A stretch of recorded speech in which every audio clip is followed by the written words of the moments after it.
Okay, so let's talk briefly about how to use the Sales Tax tab.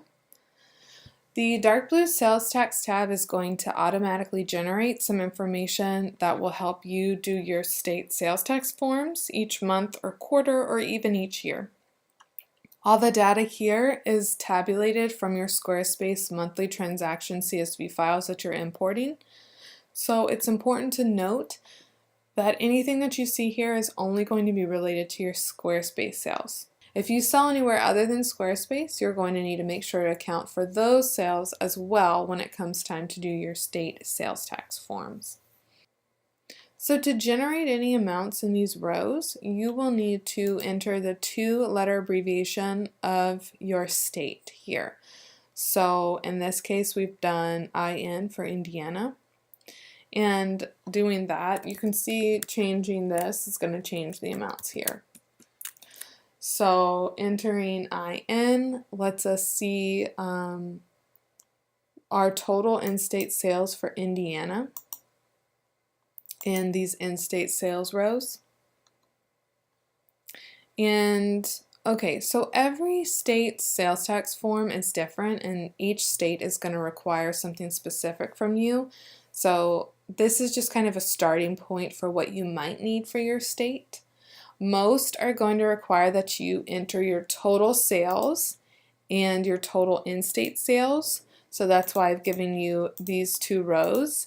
Some states charge sales tax on shipping and some do not. So I've given you both versions. The first 2 rows have your total sales including shipping and your total in-state sales including shipping. And then the bottom 2 give you the same amounts but excluding shipping. And when I say shipping, I mean shipping received from your customer, shipping paid to you. So you have both with and without shipping depending on what you need for your state. Both versions are here. So make sure you do your research and figure out whether your state charges sales tax on shipping and whether you need to report your sales with or without shipping. The light blue line here is going to show you what you actually collected from your customers for sales tax so far this year. That's not necessarily going to be what you should have been collecting, it's just what you've told SquareSpace to collect on your behalf. And again, I've got a lot more info on how this works in the PDF instructions for the spreadsheet. So that pretty much wraps up how the SquareSpace Seller Spreadsheet works. Remember, I've got import add-ons that you can also use if you want to quickly import sales from sources other than SquareSpace. Right now we've got a version for PayPal, Etsy, Amazon, and Shopify.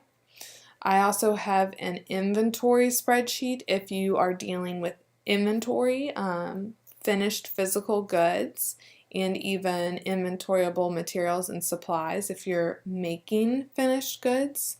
That spreadsheet is going to help you deal specifically with inventory for tax time and pricing your goods, and it's a whole other ball game when you're dealing with inventory, so I suggest that you check that out if you need that as well.